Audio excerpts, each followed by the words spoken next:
quanto vou ganhar para pregar o Evangelho?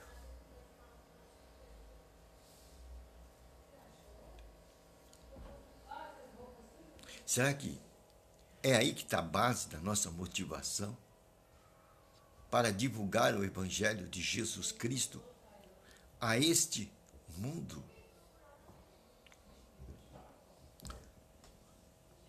Paulo diz alguma coisa em 2 Coríntios, no versículo 17, na segunda parte do versículo.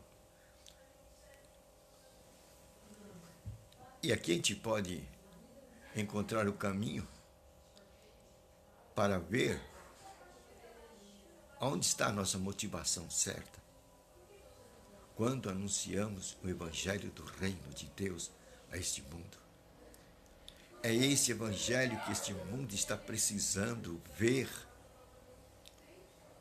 O Evangelho do Reino de Deus. Porque esse nosso mundo está contemplando o Evangelho dos profetas, o Evangelho das profetisas, o Evangelho dos doutores, o Evangelho dos mestres, os Evangelhos dos bacharéis, que redunda no igrejismo, no denominacionalismo, num tradicionalismo. E vai nos trazer um produto, o religioso. O religioso é o fruto desse tipo de pregação que dividiu o Evangelho de Jesus Cristo e que Paulo, nos seus dias, reprovou.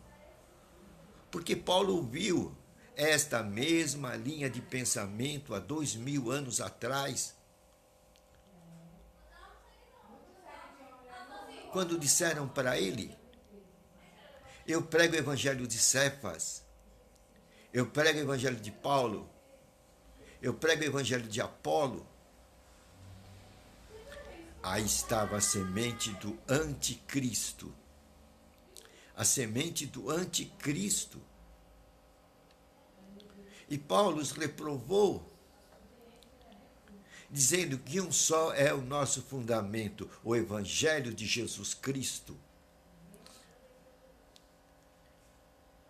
Estavam pregando um outro evangelho, Evangelho de Pedro, Evangelho de Cefas, Evangelho de Paulo, Evangelho de Apolo. Esse não é fundamento. Estavam dividindo o reino de Deus. Estavam enfraquecendo o reino de Deus. Logo no começo, há 2000 anos atrás. E hoje, quantos evangelhos são pregados diante dos nossos olhos? Está cheio de religiões. E vemos como produto desse tipo de pregação do anticristo o aparecimento do religioso. É por isso que lá em Romanos 8,19, Paulo escreve com tanta clareza que serve para dar uma luz para os nossos dias, para que a gente se oriente no caminho certo e não seja enganado por esses outros evangelhos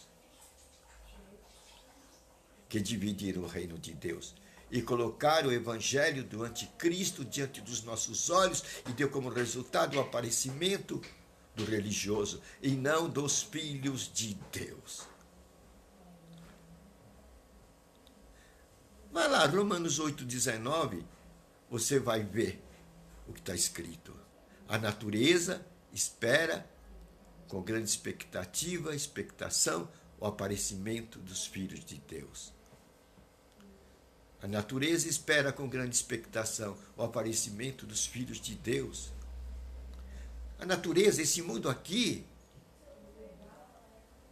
esta realidade, esta geração, está esperando o aparecimento dos filhos de Deus. Quando eu li isso, eu quase caí de costa, porque eu li para trás, há 2000 anos atrás, o Evangelho vem sendo pregado, e não apareceu os filhos de Deus. Diz Paulo que a natureza está esperando com grande expectativa o aparecimento dos filhos de Deus. E o que é que apareceu então? Desde Paulo até agora? O religioso. Aquele que tem sua base em outros evangelhos que não o de Jesus Cristo. Perderam o fundamento. Então apareceu como produto religioso. E os filhos de Deus. E os filhos de Deus. E os filhos de Deus. Agora é a hora do aparecimento dos filhos de Deus. Quem são os filhos de Deus? As Escrituras os diz com clareza meridional quem são os filhos de Deus, para que a gente possa se identificar. Os filhos de Deus, quem são? São aqueles dirigidos pelo Espírito de Deus. O quê? Os filhos de Deus, quem são? São aqueles dirigidos pelo Espírito de Deus. Aí estão os filhos de Deus, os verdadeiros cristãos, aqueles que são dirigidos pelo Espírito de Deus. Não por igrejismo, denominacionalismo, tradicionalismos. Esta linha igrejeira, denominacionalista, tradicionalista, produz o elogio dos teólogos, coloca diante de nós a visão dos doutores de teologia, dos mestres de teologias, dos bacharéis, dos intitulados profetas e profetisas, que querem nos levar à luz maior, e com isso nos sabotam da verdadeira luz que nos coloca na presença de Deus. Esta verdadeira luz chama-se Espírito Santo. Sabotaram durante 2000 anos o Espírito Santo. E Paulo diz, não entristeçais o Espírito Santo. Não entristeçais o Espírito Santo. Quando nós entristecemos o Espírito Santo? Quando nós abandonamos a sua direção, a sua guia, a sua orientação, os seus caminhos, e nos enveredamos pelos caminhos dos profetas, das profetisas, dos doutores de teologia, dos mestres de teologia, dos bacharéis. Criamos doutores para satisfazer as nossas concupiscências, os nossos desejos. E abandonamos o Espírito Santo, o mestre por excelência. Quem é o nosso mestre por excelência? O Espírito Santo. E as Escrituras dizem com uma claridade meridional, os filhos de Deus, eles são dirigidos pelo Espírito de Deus. Os filhos de Deus são dirigidos pelo Espírito de Deus. Aí estão os verdadeiros cristãos. E as Escrituras diz que os verdadeiros adoradores adorarão a Deus, como? De que maneira? Em espírito e verdade. O quê? Os verdadeiros adoradores, os cristãos verdadeiros, adorarão a Deus em espírito e em verdade. Quem falou essas palavras foi Jesus Cristo, a mulher, lá do poço. Pois ela tinha uma dúvida em que lugar adorar. Em que lugar o verdadeiro adorador deveria adorar. Era a grande dúvida dela. Ela achava que era no monte, pois o povo dela dizia, nós samaritanos adoramos a Deus neste monte. E os judeus diziam, nós judeus adoramos em Jerusalém. Então, na cabeça da mulher se passava, eu quero ser verdadeira. Eu quero ser um verdadeiro adorador. Onde Jesus eu devo adorar? Aqui no Monte de Samaria? Ou eu tenho que ir até Jerusalém para adorar? Pois eu quero estar com Deus. E Jesus responde, mulher, nem aqui, nem ali. Nem aqui, nem ali. Nem aqui, nem ali.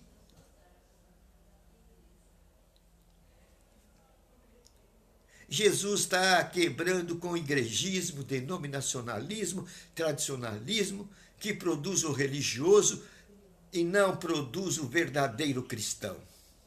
Pois o verdadeiro cristão, disse Jesus Cristo, vai adorar em espírito e em verdade. Vocês estão vendo onde está o lugar do verdadeiro cristão? Eles adoram em espírito e em verdade. Palavras de Jesus Cristo. Ele sabe o que fala, porque ele veio do alto. Ele não veio da terra. Ele foi trazido pelo Espírito Santo. Jesus foi trazido pelo Espírito Santo, conduzido pelo Espírito Santo a este mundo. E Maria, depois de ser coberta pelo Espírito Santo, 9 meses depois, colocou Jesus no mundo. Você também, você é uma Maria. Somente dirigido pelo Espírito Santo você vai colocar Jesus no mundo. E quando você colocar, você não vai cobrar dinheiro. Quanto vou ganhar pela minha pregação? Quanto vou ganhar pela minha pregação? Esta está sendo a motivação de muitos. Mas Paulo diz, como ia colocando lá no versículo 17, na sua segunda parte, no capítulo 2 de 2 Coríntios. Porque não somos como aqueles cujo propósito é negociar a palavra de Deus, para conseguir com isso um bom lucro. Aqui está a origem do religioso. O religioso prega para obter lucro. Por isso que eles se tornam monarcas. Monarcas se assentam em tronos. Milionários. Porque a pregação está visando lucro. Paulo, já há 2000 anos, precaver-se, se precaver desse religioso que vai aparecer em nossos dias, cujo propósito é negociar a palavra de Deus. Fazem da palavra de Deus um negócio, uma indústria, a indústria da fé. A indústria da fé. A indústria da fé vai produzir o religioso. Consequência, não aparecem os filhos de Deus.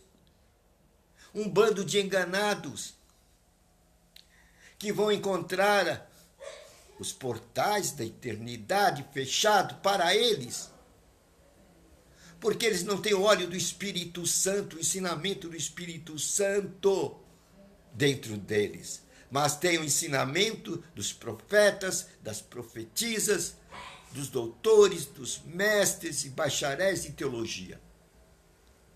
Estão com a luz do intelectualismo na cabeça e não com a luz do Espírito Santo. Não são dirigidos pelo Espírito de Deus.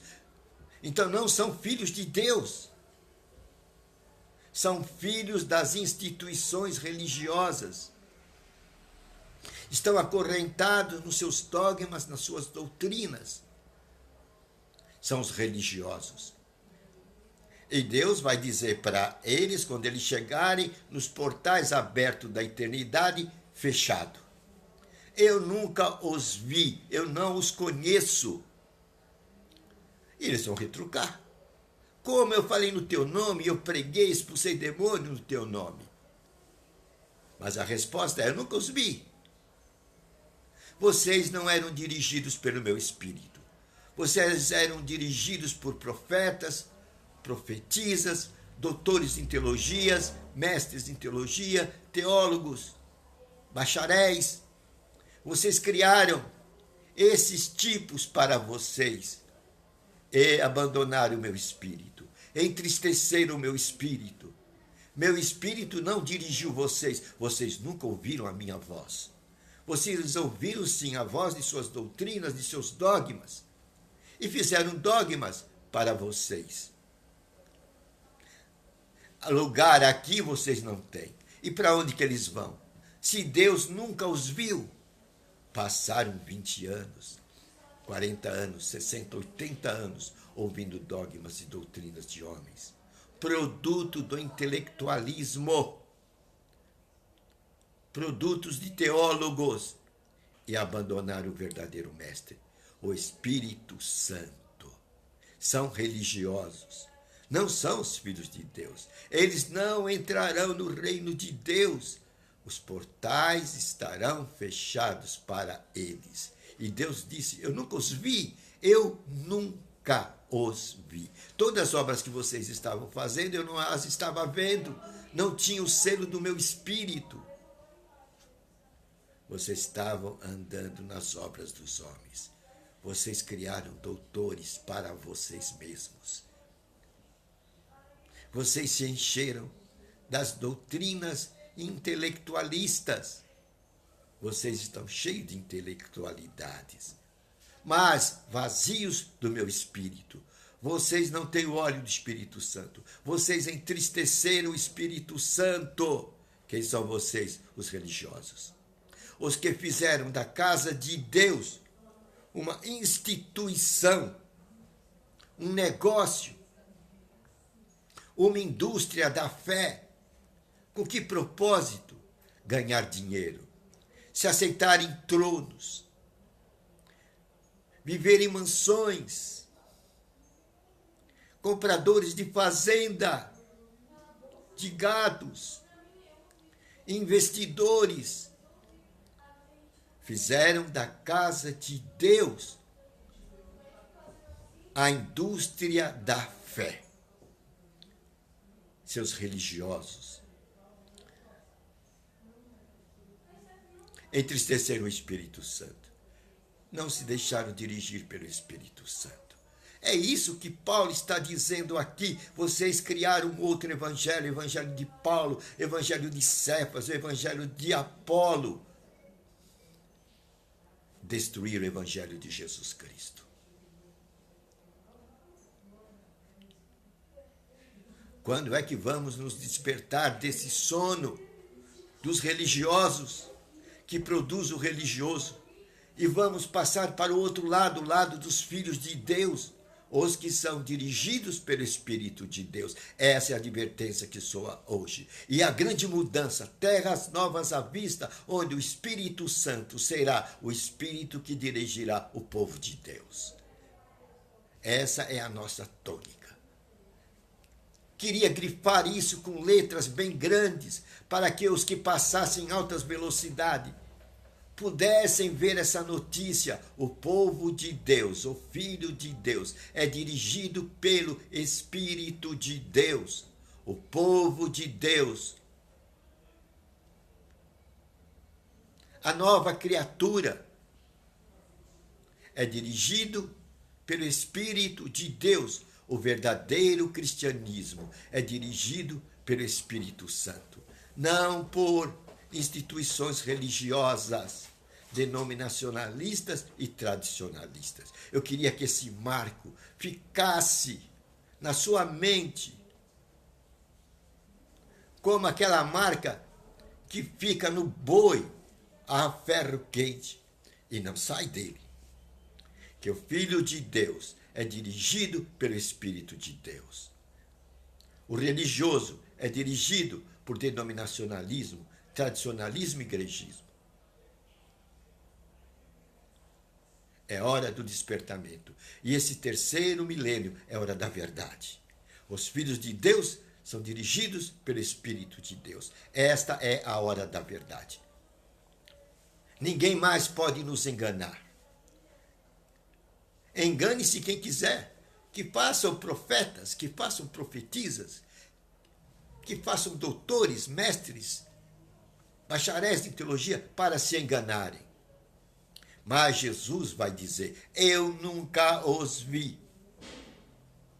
Eu não vos conheço. Com isso, eles assinaram o seu destino. para o inferno. Não entraram pelos portais abertos da eternidade. A porta não foi aberta para eles. É uma boa nova, né? Não vamos fazer da obra de Deus o quê? Que diz Paulo? Um negócio, uma indústria da fé, com o propósito de obter lucro. Quanto eu vou ganhar pela pregação? É o título de hoje. Quanto eu vou ganhar pela pregação? Valeu, né? Os filhos de Deus são dirigidos pelo Espírito de Deus. Não faz um negócio do Evangelho. Não faz uma indústria da fé. Mas prega, porque quer ver a vontade de Deus ser feita na terra, como ela é feita no céu. E essa vontade vai encher toda a terra. Como as águas cobrem o oceano, ninguém vai mais enganar o povo de Deus. Senhor, obrigado por essa palavra maravilhosa. Agora, em nome de Jesus Cristo, na autoridade que tu nos destes, pois somos filhos de Deus. Apocalipse, capítulo 5, versículo 10, diz que você é sacerdote. Você não é um leigo, você é sacerdote. É assim que Deus te vê. E Jesus disse, eu te dou autoridade sobre toda a força do mal, porque os nossos inimigos não é a carne e o sangue. Nós lutamos contra as forças espirituais, a do maligno. E você, no meu nome, vai expulsar demônios e curar enfermos. Vamos pegar essa autoridade? Vamos assumir essa autoridade? É sua, cristão. Você que é dirigido pelo Espírito de Deus. Em nome de Jesus Cristo eu digo, você, espírito de enfermidade, espírito de morte, você sai dos nossos corpos, da cabeça à planta dos pés, sai das nossas peles, todo tipo de enfermidade e morte. Sai dos nossos órgãos internos, sai do nosso aparelho urinário, digestivo, circulatório, respiratório, visual, bucal, nossos ouvidos, pés, mãos, braços e pernas, toda espécie de enfermidade e morte. Em nome de Jesus Cristo. Nós amarramos vocês e tiramos tua força. Sai também de nossa mente espírito de ira, rancor, mágoa, tristeza, depressão, angústia. Sai de nossa mente em nome de Jesus Cristo. Sai de nossos países e de nossas vidas esse espírito de dívida, de pobreza, de miséria e de desgraça. Nós amarramos suas forças no poderoso nome de Jesus Cristo. Agora quero dar um recado. Conhecereis a verdade que está nos evangelhos, revelada pelo Espírito Santo, e você vai andar na liberdade dos filhos de Deus.